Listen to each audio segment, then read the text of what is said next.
All right. Good evening, everyone. My name is E.R. Anderson. I'm the executive director of Charis Circle. Charis Circle is a nonprofit programming arm of Charis Books, and Charis Books is the South's oldest independent feminist bookstore. We just turned 50 last week, so we still have our banner in the room with us. Thank you. It was a good week to have something else to focus on. And we're really glad to continue to focus on good things with all of y'all here tonight. This is our monthly series, Meet Me There, which is hosted by Samuel Ace. We moved it to a different day so that we could celebrate with Miller Oberman. And we're so glad we did, because this is kind of keeping good vibes alive for a little bit longer. So thank you to Miller for coming to Atlanta and for being with us. And thanks to everybody watching virtually. Meet Me There is a monthly intergenerational poetry, fiction, and creative nonfiction experience curated by transgender queer poet and sound artist Samuel Ace. Writers exploring genre and gender boundaries are a special focus of the series. And tonight's featured poet is Miller Oberman, in celebration of Impossible Things. Impossible Things offers an intimate account of intergenerational grief. The new collection explores his experiences as both a transgender child and father. His other books include the Unstill ones, Princeton series of contemporary poets from 2017. His awards include a Ruth Lilly Fellowship, a 92nd Street Y Discovery Prize, an NYSCA NYFA Artist Fellowship, and Poetry Magazine's John Frederick Nims Memorial Prize for Translation. His poems have appeared in Boston Review, London Review of Books, The Nation, The New Yorker, Poetry, and Poem a Day.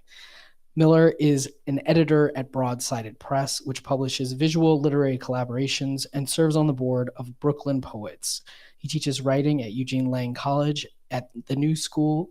Miller is a trans Jewish anti-Zionist who lives with his family in Queens, New York. And he is joined tonight by Stephen Foster Smith. Stephen his work has appeared in Vagabond City Lit, 805 Lit Plus Art, and I realize I'm about to butcher this word, Cathexis Northwest, thank you. And he has work forthcoming in Obsidian Literature and Arts. He is a fellow of the Watering Hole and a participant of the Pocket MFA program. He is a queer poet who currently lives in Atlanta, Georgia. And once again, Samuel Ace is our host, and he has a brand new book out, I Want to Start by Saying, which we just celebrated this past month. We have beautiful copies of that book. His other books include Our Weather, RC, and Meet Me There, Normal Sex and Home in 3 Days Don't Wash. He is the recipient of the Estrella Lesbian Writer Award and the Firecracker Alternative Book Award in Poetry, as well as a repeat finalist for both the Lambda Literary Award and the National Poetry Series. He has a new anthology coming out as well, or not anthology, but a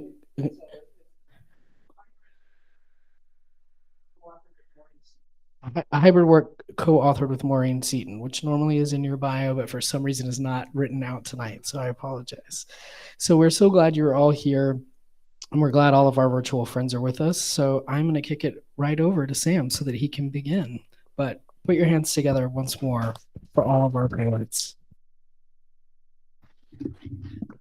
Hi, everyone. Thanks for coming out. And just welcome Stephen Miller, who is book touring all over the place. So thank you for being here in Atlanta with us, Miller. As ER just said, Meet Me There at Charis is a reading series that features work by trans and queer authors who are bringing new books and creative energy into the world, really at a record pace. Tonight, I'd like to dedicate this reading to Dorothy Allison, writer who just passed this week. She, if anyone, any writer that I've had the privilege to know and to meet, she wrote against all attempts at erasure And I want to thank her for all that she was and will continue to be. It's a testament to that energy that you are all here tonight, since only, is it already a week, not even a week past, that America elected someone along with allies who, when in power, tried to erase us. And throughout, that entire campaign vilified our very existence. My heart and spirit are aligned with you as we navigate everything that comes next. Meet Me There is a monthly reading series, usually takes place on the second Thursday of each month, but because of scheduling contingencies like tonight, those dates could change. Next month in December, we're going to feature Nikki Hurd with her new book out, and Victoria Chang. That will be virtual, so just pay attention to the online Charis calendar for the most up-to-date event announcements. I also want to thank E.R. Anderson and Dartrisha Rollins, as well as everyone at Charis for their leadership in bringing the series to fruition. As E.R. just said, this year is Charis's 50th anniversary, and I feel so fortunate to have celebrated with them and so many others a week ago Saturday, before what was to be revealed not 3 days later. Last Wednesday morning, post-election, I was just so grateful to remember it was just amazing, the resonant chorus of our community and the afterglow of that celebration. And it was found nowhere more deeply than in the soul of this enduring independent bookstore. That they have endured for 50 years gave me some hope in the midst of fear and devastation. So thank you, Charis, and thank you, E.R. You know, even without this series, Charis does so much to bring out the voices of queer writers and activists. And so if you haven't done so already, please check their website, where you can buy books from tonight's authors and where you can also view the event calendar. There's something happening almost every single night here, and almost all events are live streamed, like this one, whether or not they are happening in person. We'll have time for discussion at the end of this reading. So if you have questions out there online, put them in the chat, and everyone here will have an opportunity to ask questions and be a part of that discussion. Tonight, we're celebrating the publication of Impossible Things, just out from Duke University Press. It's the second volume, full volume of poems by Miller Oberman, who's visiting us in person from New York. We're also celebrating Stephen Foster Smith, young writer who I really had the opportunity for the first time to meet in person, although we've talked online and through email, but joining us from here, his hometown in Atlanta. Stephen is going to open for us tonight. So I'll first introduce Stephen's work. Stephen will read, and then I'll introduce Miller, and Miller will read. So I am new to Stephen's work, but I've read quite a bit of it now. And I found myself taken in by the sometimes very light hand he uses to explore the self and identity, but it's a lightness that belies dead serious intent. He's an acute observer, not only of the self, but of others, writing the subtle language of the body as it can't help reveal an honesty not necessarily evident by what might be communicated in mere words. For example, in a piece published in Vagabond City in Bermuda, Stephen writes of queer longing, its vagaries, and the slow understanding or misunderstanding of mismatched desire. In that piece, he writes of a vacationer, not with the nostalgia of a postcard, but of a landscape deeply affected by internal weather.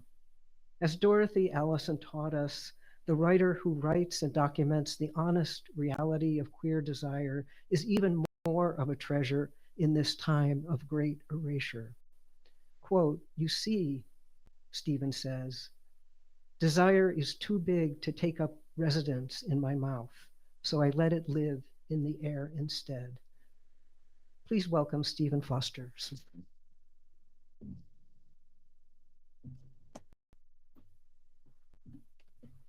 Thank you, Samuel. I've forgotten I wrote that. So that's very interesting. Thank you all for being here. I appreciate you all so much. Thank you to all my friends. Thank you to everybody else. Thank you, ER. Thank you, everyone. Um, this is a week out, and I know there is a lot of angst. But this is something that we can do that can, if not relieve it temporarily, sort of put it off. And also clarity. Clarity is very important. It doesn't dispel fear, but it surely lessens it a little bit. So this reading is for all of us, and the Palestinian people are always in my heart as well. So the first poem I'm going to read to you today is titled Intercession and begins with a quote from Essex Hemphill. The quote is, "I worry about melting down. I'm a fire, sweat me. I am brimstone, I know faith, sweat me. Would you say faith determines humanity? I would say faith determines who is worthy of humanity. Whatever is unwanted already lives within. This man whose words march out his mouth, he is to a fire. The people yell, 'You on fire, Pastor.'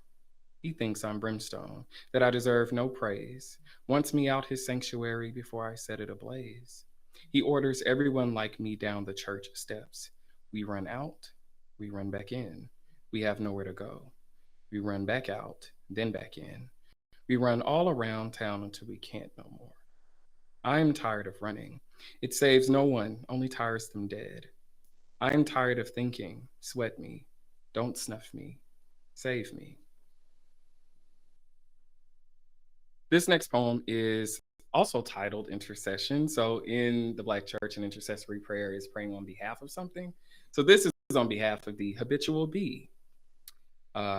Intercession on behalf of habitual bee. Because you come up from the underside of life, because I live there, and can wear you like jewelry, or as clothes I've myself sewn. Those who bang gavels, have boat loans, and big fucking houses cannot reach or fathom or produce. They try and hold you with their tongues, only to sound as if they've just learned counting or swearing or jealousy. I've got you like a deathbed secret, and write to you in the palpating rain, the earth growling with pleasure. I know you as you know me, as the falcon knows to fly to the densest part of the hornbeam for shelter, as I know how a country's disregard for one teaches one to speak. This next one is titled Flowering Trees. It's about relationships, but how one operates in one. Maybe. I don't know. Maybe just me. I don't know. Flowering trees. Down the way, there are flowering trees. Their tiny heads split open with candor. Each spring, a woman brings a stool below them, sketches the flowers until they shrivel brown and die. When he places his bags on the table, my lover tells me the woman is at it again with her stool and sketch pad. I quip, it's insanity. My lover understands I cannot understand what tethers anyone to what evades all rationale. He is not a flowering tree. He is the woman drawing in the fragrant shade. He wants so much more than life can ever give, even more than this. The little bulbs of branches burst open, the soft white heads, lime hearts. When I raise my eyes from whatever has me so involved and say, not right now, the metaphor is calling, I am sure one day he will leave me. There were times so troubled with a fury beyond imagination. I was bedridden, crud in my chest. He cleaned my puddles of sick. He once pulled me from a place thick with disappointment and scooped from my mouth a handful of white pills. How do I calculate the cost to repay him? He, not I. He, not I. He, not I. I mutter the equation like a spell. A man so sure, so in control of himself. A man who wants not to sketch the flowering tree, who wants not even the tree itself, who wants to become the tree and give away all his flowering heads to make enough room within himself to give all of himself to me. I am stumped by this purpose. It sweeps me like howling wind. With so little to account for my failure, I am panicked. I will write him a poor poem as a gift, though I am clueless about how to begin. With trees, lime hearts. Maybe I should worry less. Just now, he closes the front door behind him. He totes patience so long and incalculable. What could be insanity? What could be dedication? All right. This is a self-portrait poem. I kind of just finished it. It's called Self-Concept as a Poet, or just Self-Concept as Poet. I could say mine is prelude to form, could say it is a stumbling forth of ideas, the surprise of looms overhead, as in ex nihilo, as in magic. Yet it is only the spell and the spell only, part expectation, part conviction, though I am told any expectation is willful resentment. So instead, I could say mine is myth. A man crying out for help, left with nothing less than death, under a canopy of trees that block the day with their cruel, lush, scribbling heads. Meaning mine is to the routine of the mad hermit walking the city at night, hurriedly recording the sky, a black lake strewn with shards of glass, and men fucking in alleyways, inside the sounds of cellular buzz and animal bray, and the queen singing while drawing up her tights. Meaning mine is reflection, human, a third space, meaning mine is what mine is. Though the question of worth swims through me, as if it were the blood under my palm, working me up, working me along to create a world ex nihilo, as sculptor with torch in hand, ready to melt down my stone beauty. Meaning mine is the question, why continue? This sad, exhilarating story of the poet, his unknown life in solitude, having written in two arthritic hands, the remainder of the harsh world chugging wine, stuffing smoked meats past the edges of their grape-stained mouths, blind to the perseverance of the garnet, peeking through the waste piles of food and bones out back. And lastly, this poem is about coping, I think, with loss. I've had a lot of loss and change this year. So I wanted to explore that. And so maybe it's done here. I'm not sure. This one is called Endless. Endless. Before I made it around the mountain's curve, I saw it approach miles back, the hem of the fog coming undone over rows of sunflowers, earthen faces, yellow petals like unruly juvenile manes. This was the year in which I began walking underwater again. What I tell people it feels like, but here's what's better. Depression being sort of like standing behind a concrete wall, shooting miles high, though stretching only a few feet across, the lack of width being unknown to you. I thought it was loss that had settled over me as if it were a thin sheet of cellophane, but it was just the fog settling over the sunflowers. I wanted to join what remained of the crop, to disappear under the weightlessness. I was spellbound, or so it seemed, turning it over in my head. What, if anything, is the salve not for loss, but change? We assume the remedy for loss is gain, that absence vanishes when the present takes its place. But change seems almost a valley finding itself stifled by the sudden interruption of fog, thick as the sea, light as the air, momentary as magician. The year accumulated in memories. I was again at work, babbling through sweat and a mess of tears, then jobless, then death 3 ways. Then I was apathetic along the couch, the back door wide open during a storm, watching a centipede, hairy and determined, shuffle inside, not aimlessly, but to an end. What blanketed the rows of sunflowers made me wonder what they did with their heads, if they kept them upright, if they knew what descended would hinder, then just as soon burn away. I emerged from the fog, leaving behind a brief trail of softness.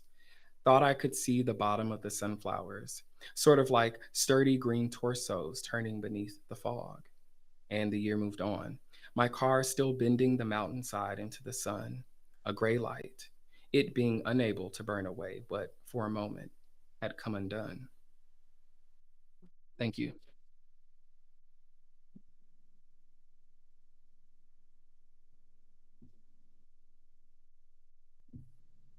Beautiful, Stephen. Thank you so much. How about more applause for this?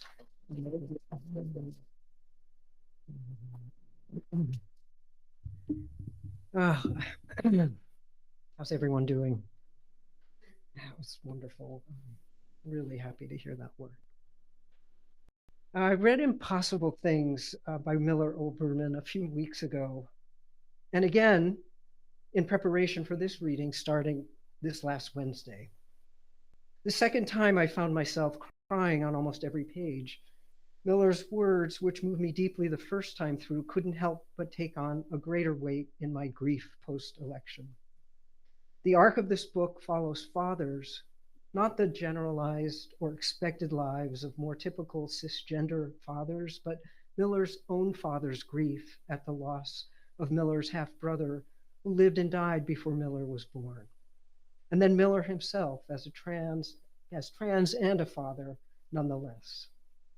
Trans poet Joy Layden, who read for the series in September, a parent as well, says, quote, in an essay, my gender is a multitude, my gender is a mud hole and a multitude. A willful remixing of physical and human nature that defies separation into neat categories like male and female, natural and artificial, challenging the idea that those categories are mutually exclusive, that we can clearly, conclusively distinguish them at all. That perhaps is why some react so violently to people like me. We are mirrors in which they see the artificiality of the quote natural binary of male and female, its incompleteness, its inadequacy, the contradictions it simplifies, unquote.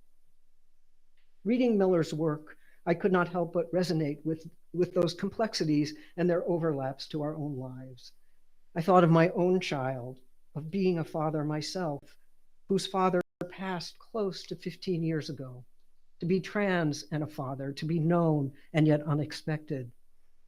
Is there another name for this category of father? In the poem written after Palestinian poet Marwa Helal's quote, if this was a different kind of story, I'd tell you about the sea. Miller speaks of a childhood when, quote, dirt and sand, air and waves treated me the same as everyone. My body not expected to be like anything, free from meaning aside from being. What are you? The green broad leaves asked no one ever, unquote. And then the universal question of what does it take to keep a child alive? Oberman, through trying to know his own father's grief, sets that grief, much of it through his father's own words, in the context of his own fatherhood. What's different? What's common? What is there to learn in absence? The deepest love, the responsibility of keeping a child alive in a world impacted by the deaths not only of his brother before his own birth, but the death and suffering of children visible daily on our screens, now and forever current. Who are we as parents, as navigators, as trans and queer, when our love, perhaps the deepest connection of all, fails to keep our children alive? One night, just about around the age a little over 2 that Miller's half-brother Joshua climbed out of his crib unbeknownst to Miller's father, my child climbed out of their crib for the first time when they were supposedly taking a nap. They'd teased me a few days before, throwing their leg over the crib, having just learned the joy of teasing, of laughter, of having a secret. And I thought, they can't yet climb, can they? They're certainly not strong enough. But I also thought it's time to get a bed, and had in fact ordered one. But a few days later, it hadn't come, and I was downstairs during their nap, half listening to the monitor when I suddenly heard a scream unlike anything I had ever heard before. It was the wailing of a hurt child. I ran upstairs to find my child curled on the floor. They had indeed climbed out of the crib, and with the kind of rush that comes when anything happens, when adrenaline kicks in, I picked up my child, and soon it was clear that they had hurt their arm. Immediately, we drove to urgent care, to an x-ray, and a temporary cast for a broken arm. This is the reality of parenthood, the urgency, the need to protect, to keep a child alive, every moment being haunted by what could have happened, what did happen, the deep hurt of heart of love, of knowing, and the impossibility of knowing. How do we, as parents, even as lovers, not think of catastrophe? In our lives, not think of thousands of Palestinian children crushed and starving right at this moment? How do we not compare the lives of our children, ourselves, now and at all times, including the millions of other children in history destroyed in other times? To want to know just how to protect so many and the impossibility of doing so. How do we even know what is coming? So often I've wanted to contact my own father, now gone, to ask him his experience, to understand his emotions, what his history taught him, to not feel alone in this generational experience of raising a child. Miller says, quote, "I want to read the book that tells me how to wedge a candle in a slot of air, just so, to make a gap for my father to come through tonight, just this once." If anything, Impossible Things opens a crack to counter that impossibility, an opening to bridge the gaps of our own genealogies and genders, our own histories, the unknowing that takes us to the present, into the future. And for that and so much else, I thank this beautiful book. Please welcome Miller Oberman.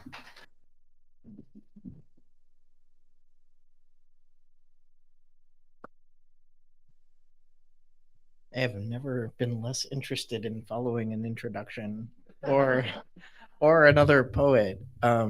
Stephen, that was gorgeous. And Sam, I can never talk to you again. Thank you all for being here so much, and thank you ER, and thank you Charis, and thank you Sam and Stephen. I've been on the road since Tuesday, and it's been a little hard. I've been in Baltimore and Richmond and Charlottesville and Durham and Athens and Macon, maybe somewhere else that I can't remember. And in all these places, people said, "Oh, you're going to Charis." So I couldn't be happier to be here with you all today. I'm not going to read the whole dedication, but my editor was kind enough and responsible enough, in my opinion, to let me add a really last minute dedication to this book, which explains that I turned my book into my editor on October 1st, 2023. And in the following weeks, the way that I thought about my own book, which I think maybe you have some idea about after listening to Sam, which is really about realizing when I had a child that I had been fathered by a person who had lost a child. And I knew that, of course, but I didn't know it, right? Until I had a child, and all of a sudden I was a mess. And I was like, why am I a mess? Let's find some therapy and figure it out. But what I realized, in November and December and months like those, was that all of the time that I had spent working on this book, when I thought I was processing grief and trauma, which I was doing, but what I hadn't been thinking about was how much of a gift that time was, and how much of a privilege it is to even be able to do that, and to even be able to bury our dead. And it profoundly changed the way that I thought about my own project, even though it was finished. That all of a sudden I was looking at this time as an unbelievable privilege, while I couldn't stop thinking about how many people, and particularly in Palestine, not only didn't have enough to eat and drink, but and not only were seeing their families murdered, but couldn't even find them, and then understanding that people were not only experiencing this, but in real time, like writing poems and articles and essays, right? That it's unbelievable, and it's unbelievably heroic. And I can't fathom it, but I see, I'm not used to mics, but I dedicated my book to those heroic writers. So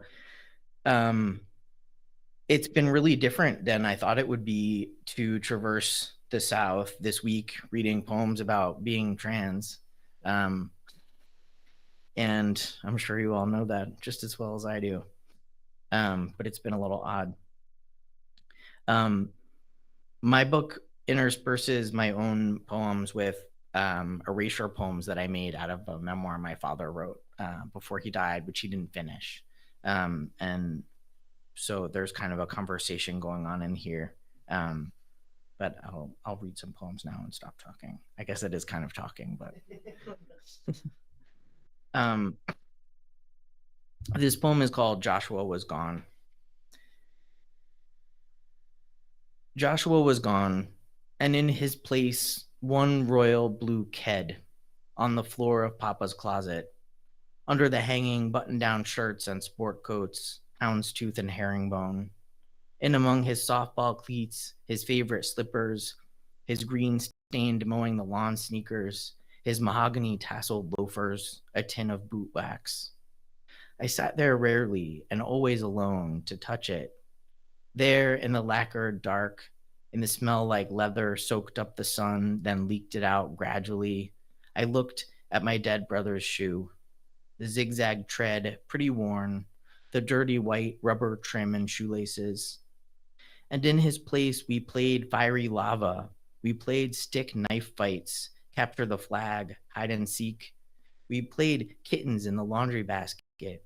We served tea in tiny painted cups Papa carved and painted pickup sticks, and we carefully picked them up. We fried marbles, saw them sear and crack. We hunted amethyst quartz. I retrieved a baby bunny snared in the pricker bush, and we fed her with a syringe. We played jacks, jinx, wiffle ball, rummy, wink murder, and we sang. And only one picture of him in the long hall of many that looked even longer then, in the top left corner of one collage. He looked golden, brown-eyed and gleaming, bronze little fox. He looked out awarely.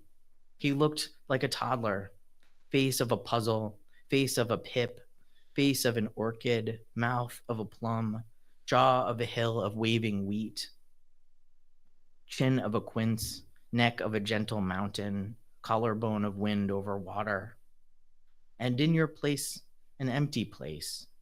You, can I call you you? Gone boy, never to outgrow a sneaker, a faded picture. And if Papa wept, lit a candle some calendar day you were born or died, I didn't know about it.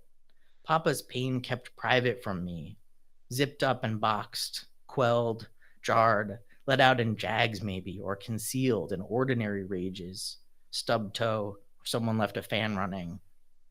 Never was he here, and never my brother, except in the hall, in the closet, in an old ghost story of impossible things. Locked windows, door swollen in its jam, his terror of water, the fact he had never climbed over his crib rails, and nevertheless, that night climbed, past his mother, who was not mine, past his father, who became mine. All the impossibility arranged in its narrative skin, going always to memorized nowhere, as if the story itself always told the same or typed on his old compact, always the list of impossible facts, years later might keep Papa from finding him that September morning, given its impossibility, in the neighbor's pool. If no month September, if no night, no grass, no water, if no state Pennsylvania, if wood didn't release instantly its vapor and the door swing free.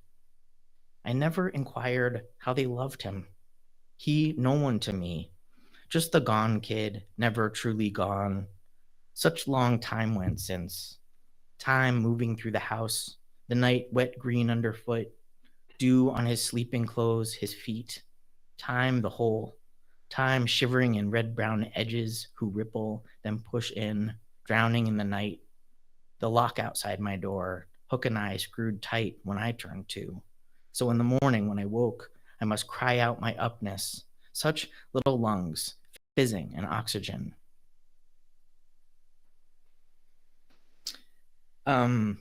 This poem is called The Wind is Loud, and it's written in a old Persian form called a ghazal, which I find to be, it's in couplets, I should say. In a ghazal, the second line always has like a repeated word or phrase.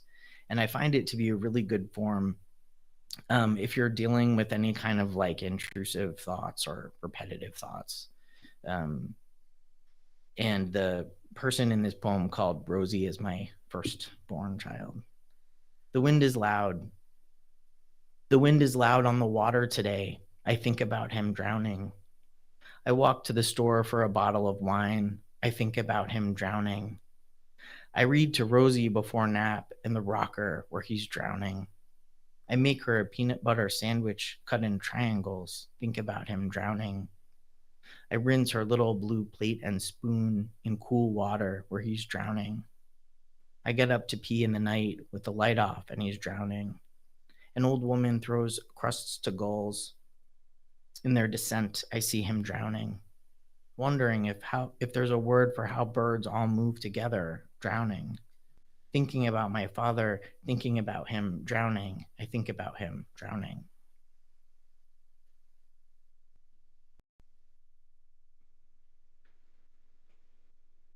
All right. Let's get a little trans.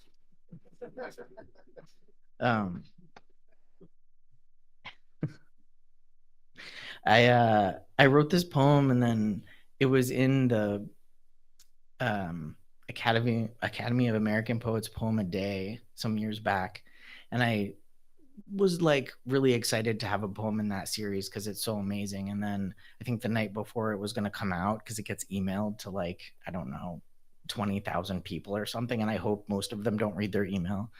The night before it was going to go out, I was like, oh my God, like, this is, what did I just do? I think you'll see why. This poem is called Tahara, and it has some like Hebrew words in it, but I think they're all basically either translated or you can get the idea. But Tahara is the like Jewish, like part of the Jewish death ritual.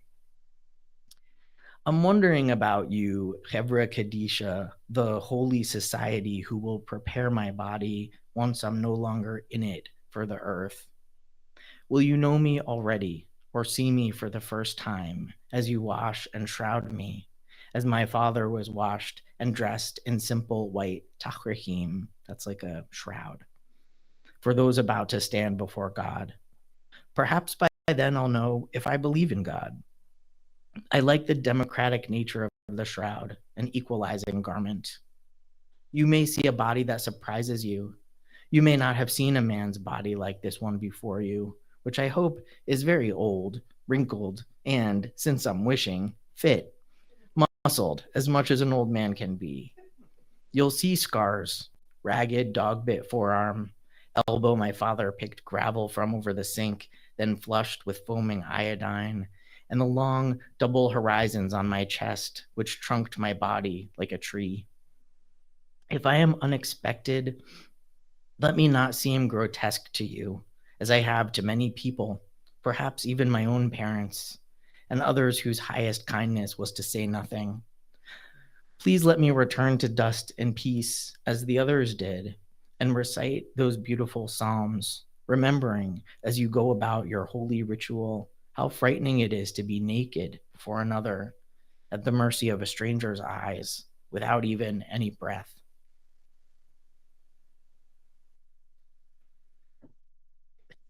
I feel like, what is there anything more vulnerable than being naked and dead? Like, I don't know. I don't know why I did this.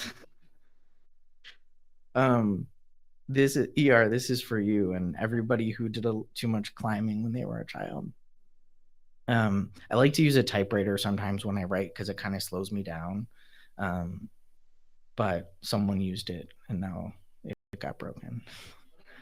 Commas. Came home and I found my typewriter case a little crushed. It's my fault probably for leaving it looking like a stepping stone for someone not tall enough to climb onto the toy chest, but who very much likes to clamber up there. My father built the toy chest for me, and now the result is my comma key sticks, won't fly up to make its mark. So no more clauses of that tender kind, or just imagine them there, or figure out how to use a semicolon, or type the word comma when I need one. Lots of things are called commas, not just punctuation. a certain butterfly, a bacillus responsible for cholera. The chest's nails are slowly withdrawing, I notice, pulling themselves out in the invisible hammer claw of time, or else maybe the wood itself's ejecting them, feeling maybe, hey, it's been long enough. Let me just be planks again. Or it could be the climbing itself. Did I also climb? And all that climbing's worked against those nails a little each time after my father held one in his hand, one in his mouth, and with his hammer made a box. Not reading that. This is called Odo. And I wrote, I'm going to dedicate this poem to the poet Cameron Awkward Rich, who I discovered, who's an amazing poet, and you should all read his work if you don't already know it. But he sent me also a poem about Odo, the Star Trek character. And it was then that I realized that it was just obviously like the transist character. So if you're not already like a Trekkie, maybe you'll be after this poem. Odo. I've been thinking of Odo again, the changeling on Star Trek Deep Space Nine, shapeshifter, who can be or appear to be anything. Tarkalian hawk, tripwire, plasma, chair covering, but who must, every 18 hours, rest in his original gelatinous state. Once this happens in a broken turbo lift in the folds of Loxana Troy's dress, it hurts him to hold human form too long. He does not want to change in front of her. This is private. He does it usually in a bucket. The bucket looks like a slightly futuristic trash can, narrower at the top than bottom, golden and glossy. I thought of this, obviously, because I want to be liquid in a pail. Solitary, slosh once and be dissolved, regenerate. But I'm unsettled by the scene in the elevator. Troy is kind, softly asking questions. Odo turns his face away, sweating and leaking apart. I did not grow up, Odo tells her, of his early years being studied in a lab. It was merely a transition from what I used to be to what I learned to become. He describes trying to fit in, changing to entertain scientists at parties. Odo, be a chair. I'm a chair. Odo, be a razor cat. I'm a razor cat, he says, letting out involuntary moans of pain. She asks what she might do to make it easier. Nothing, he says. But then she removes, though it is no equivalence, her wig. And somehow this helps. Let go, she says. I'll take care of you. And he looks up at what I don't know, takes a gulp of air, and becomes a shimmering gel. Briefly, still human-shaped but metallic, translucent, boneless, glowing red where a human heart would be, and pours into her dress, which she has gathered up for him to rest in. I'm gonna read this poem called Theory, which begins with an epigraph by Judith Butler from their book Gender Trouble. And I just do want to say that once I stopped being friends with someone immediately when they told me they didn't like Judith Butler, I was like, I forgot I have somewhere I have to be right now. Here's the epigraph. Gender is thus a construction that regularly conceals its genesis. The tacit collective agreement to perform, produce, and sustain discrete and polar genders as cultural fictions is obscured by the credibility of those productions and the punishments that attend not agreeing to believe in them. Theory. Yes, they chased me. Yes, it was spring. It was spring. It was spring. It was spring all day and night.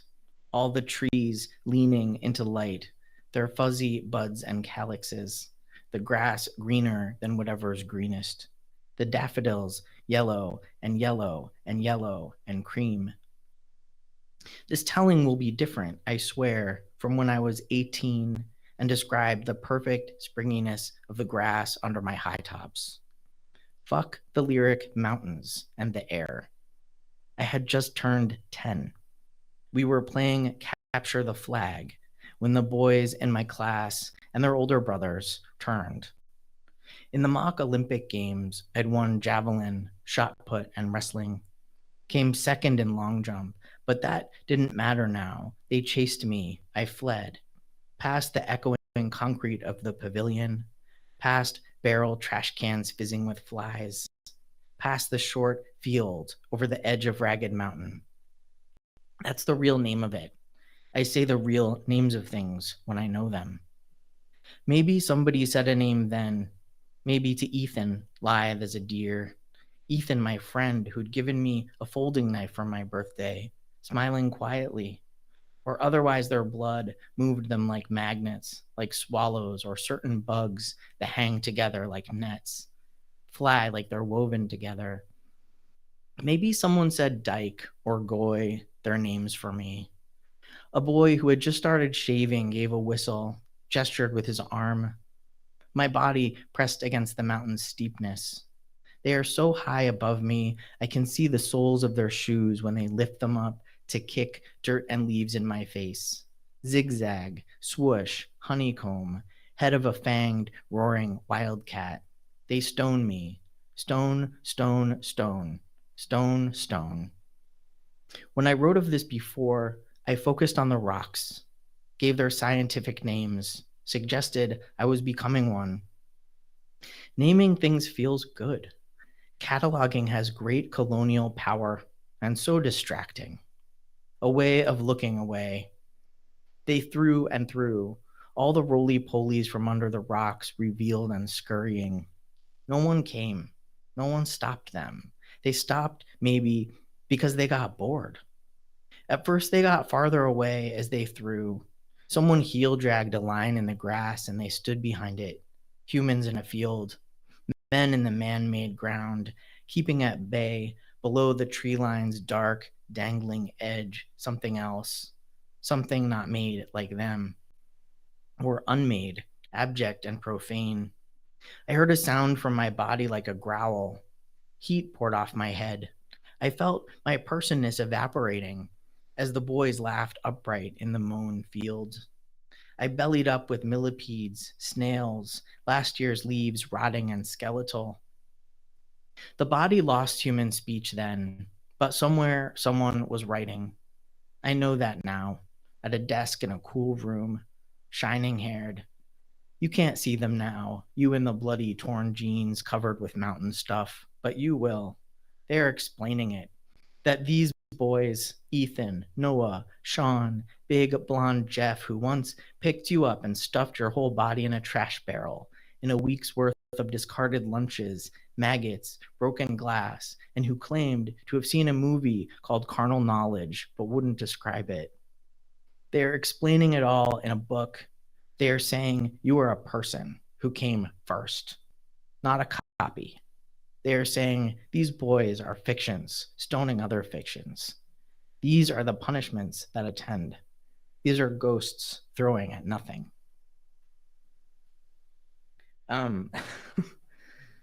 I feel like we've all been through a lot. And when I think back about all it took for me to write that poem, I think that we can survive what's coming at us, because we already know how. All right, I'm gonna read 2 more short poems and then maybe we can chat. Do y'all want to hear something a little funny? Would that be good? I'll read 2 more. This is called Comes With, and it's for my mother, and my mother really is a good sport about being roasted. So I wrote this for her birthday. And I really think we should bring back like more occasional poetry and write poems for stuff for people. Comes With. Like many people, I have a mother. She has always been and remains a big gasper. The gasps are loud and not a little scary. They sound extreme, like if you found out something so shocking or one last breath before your ship went down. The other day in torrential rain, I very slowly backed her car into a fire hydrant that someone had, against good sense, painted white. It was surprising. She gasped, like if you learned of a coup in your country. Or if waiting for the subway, someone shoved you close to the platform's edge where you stood holding your baby. Sometimes I feel anxious. My brother says it's not the truly frightening things that cause the gasps. Where do they come from, I ask him. Is it hereditary? But neither of us recall our grandparents doing it. Maybe I suggest she gasps for the whole family, all its known and unknown shock, for all assimilated German Jews who train themselves to golf at country clubs, decorate trees indoors at Christmas, and never, under any circumstances, to gasp. Maybe she does it historically for them all. My brother finds this generous. I'm about to read you a direct quote from my brother. I wrote it down. It's about control, he says, or lack thereof, and a transference of the helplessness to affect the truly terrible things onto the mundane. And that ended the matter, though not, of course, the sound. The sound continues. And who would I be without it? Calmer, less jumpy, or nothing at all, as if that gasp were the lines in a poem that never seem right, but without them the poem loses all meaning. Now, or even earlier, is where I'd usually describe the sound. I view lyric description as an important part of the poet's job. I tried rocks against a rasp, or frozen wind on a file sucked through a chipper shredder, or inhaling broken glass. Perhaps I'm too close to the sound, like how growing up, currant jelly chicken comes with string beans almondine. Everything had something that comes with, and only now I realize it wasn't limited to dinner. The gasp and life are linked. Sound lives in the body, currents through cells, gales in the throat. Thank you all so much. I'm gonna finish with this poem, Giant Bird, because I'm starting to experiment with like revenge poetry. And I highly recommend others experiment with this as well. And I think maybe we're about to need a lot of it.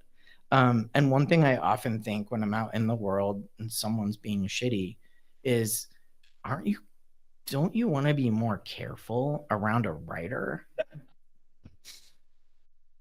Like, what? So this poem is called Giant Bird. Giant Bird. I have a friend who used to say she wished a giant bird would come down, rarely and irregularly, to take someone away. She is a person I consider truly kind, puts glasses over house spiders to gently nudge them onto paper and take them outside. She thought fear of the giant bird might help us, that knowing it might come take us or our neighbors or loved ones would make us kinder, more joyful. But wouldn't cancer do that, I said? Or someone hit by a bus, a brain aneurysm? No, she said, with the bird, it would be different. And sometimes I saw her looking up at clouds or out over deep, deep water, eyeing horizons, perhaps thinking of it, the giant bird that will come, flapping and shrieking to remove one of us villagers. I don't think of it much anymore, except every now and then if I am dog tired of my own suffering.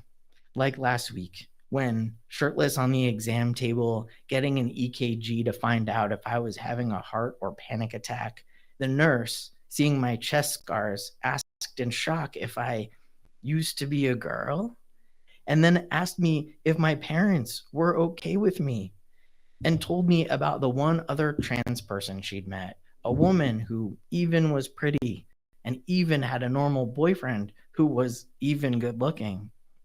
I thought it might be a great time for the giant bird to come take someone away. Thank you all so much. Did I do some questions?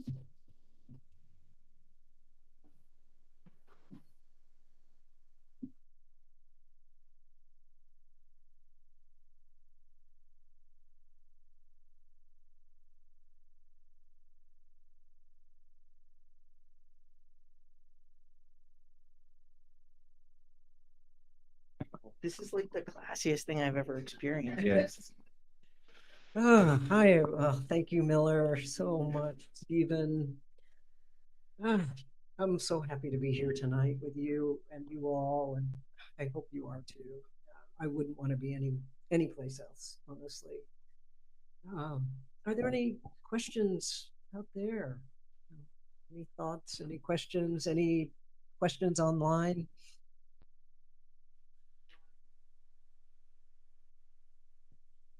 All right. Well, I think about this as a discussion, so you're also welcome to ask each other questions. Just let me put this out to you.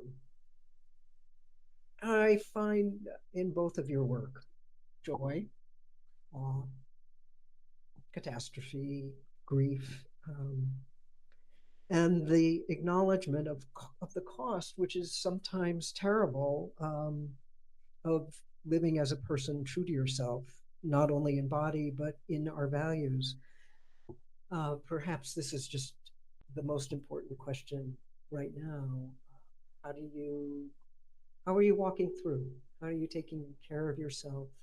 And what is the relationship to writing this week and always?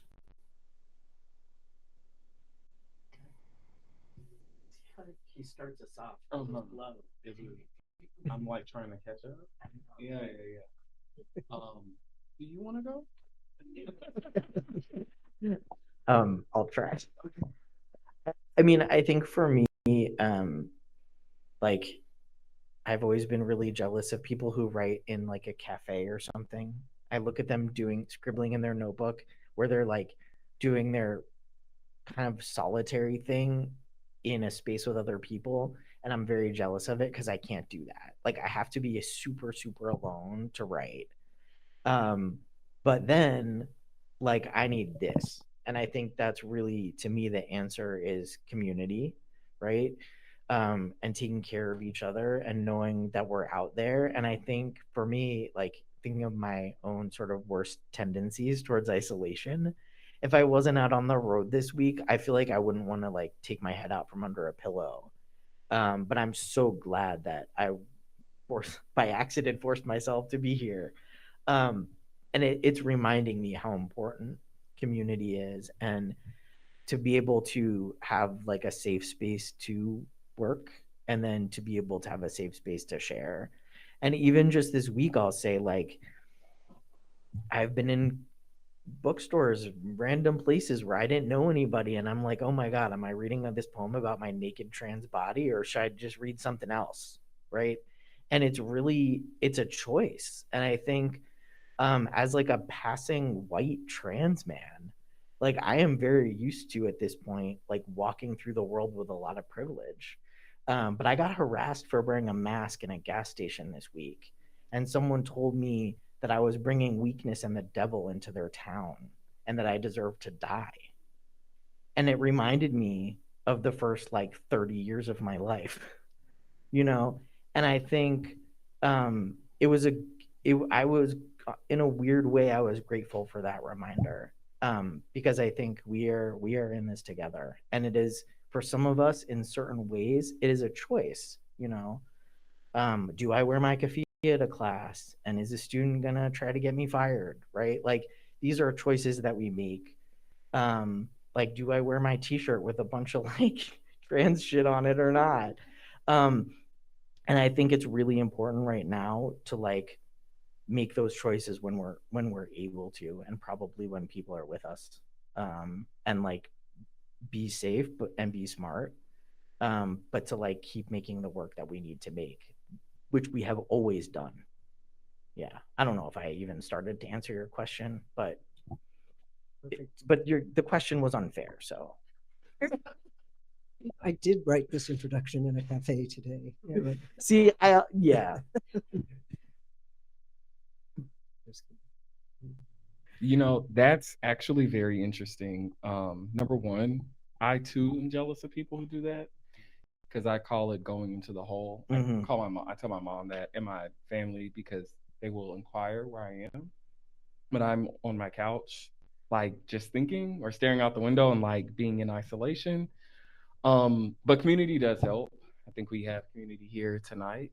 Um, I think too, being queer, being trans, being a woman, being a Black woman, being a woman of color, it's always about living despite, living in spite of. And I think it's something that I think is so beautiful. It's incredibly difficult, but I think there's a richness in it because we are always striving for humanity or like striving toward our own humanity in ways that like a person who harasses you for wearing a mask, I'm like, yeah, well, you're somewhere else. I wouldn't want to be in that place, right? Like, no. But also for me, children, I work with high schoolers and I work with middle schoolers and I taught elementary school. And I taught, I had to, in 2016, I had to explain to 10-year-olds what was going on after the election. And, you know, the great part about that was I got a chance to do what I wish somebody had done for me when I was 10.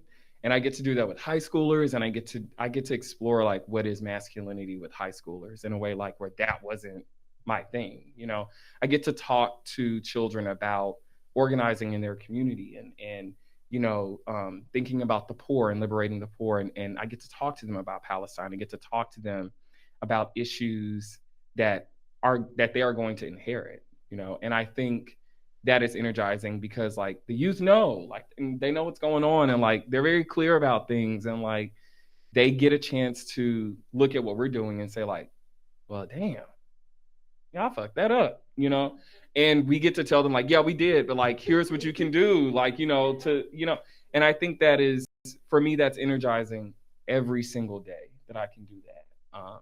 Is work with kids and look at how they can make their world so bright despite like everything that's going on, so it's one of the things. Love both of your answers to that. I'm going to ask again, are there anybody? Ask us anything. We do have an online question. Bettina asks, what does queer poetry mean to you? What must it include and confront?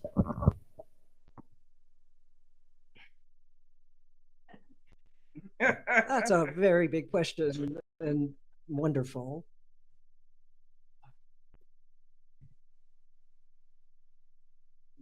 You're just gonna keep. No, you know what? I was thinking, I was like, he's gonna think I'm like throwing it. Like, so I'll go. I'll take a shot. So queer poetry. If I want to be like really theoretical, really poetic about it, it's utterance, and it is an utterance that does not stop. Like even once the poem is written, it is a thing that marks time, and it is timeless, and it is done in a way where like queer people can come back to it as a reference over and over again. So it's life-saving. And it's interesting because like I think about poetry that way, but I think about queer poetry in a way where you were talking about like occasional poetry, and I think queer poetry is always of the occasion because it's always about survival. It's always about doing a thing regardless of whatever is happening. It's always about like reclaiming your own humanity as well in a way where like nobody else will do that. And I think it just has to include that. I think I used to say like, oh, because somebody is, they're gonna do, but that's not necessarily true. But I think with queer poetry, doing the act is like striving towards liberation, and I think like that is what queer poetry is, and that's what it must include. And like I just ran out of gas with that answer, you know what I'm saying? So like I'm gonna stop. But I do, that's like my honest assessment so far. I love everything that you just said. I'm basically your biggest fan after tonight. I know we just met, but like this is what's happened for me. I think like what you were saying about time is really important, is a really important part of it. And particularly like I mean, just thinking about, I think queer impulse is about time in a lot of ways. And there's a epigraph. I have two epigraphs at the beginning of my book, but one of them is by one of my absolute like idols, the drag performer Vaginal Cream Davis, who is a freaking genius. And if you don't follow her on Instagram, you should. But she said, I feel sorry for those with only one limited way of viewing the past.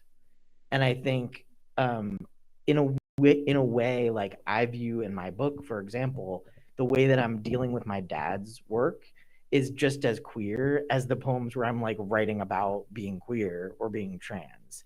To imagine that we are moving in a linear progression where you're born and you get a job and you have a baby and then you die, like that is straight time. And it's capitalist time. And I think queer poetry works against that. And queer poetry says you can go back into one moment and you can bring Judith Butler with you, or you can bring Stephen with you. That's what's going to happen next. Like, you know, you can do these things, and we don't have to have this limited, stuck view of anything. We can always kind of seek to go beyond it. And I think that's a lot of what queer poetry is for me.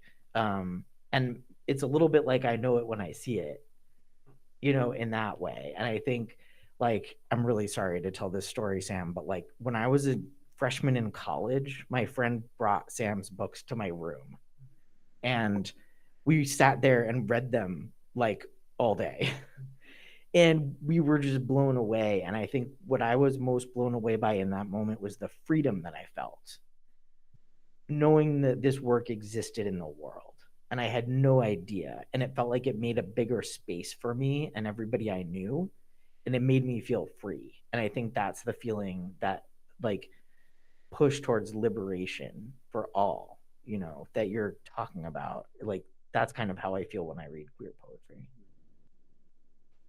Thank you both on that. And I think I hear in both of your work very much is the acknowledgement and the pure writing of your lives, or what you see, what you observe, your desire, the full emotional range. And somehow, as a queer poet, as a trans poet, as a gay poet, all of it, that in writing that reality rather than the over layer of what's expected, keeps that's queer poetry, and that, or queer writing, and that's what another person who's queer can acknowledge and see and resonate with.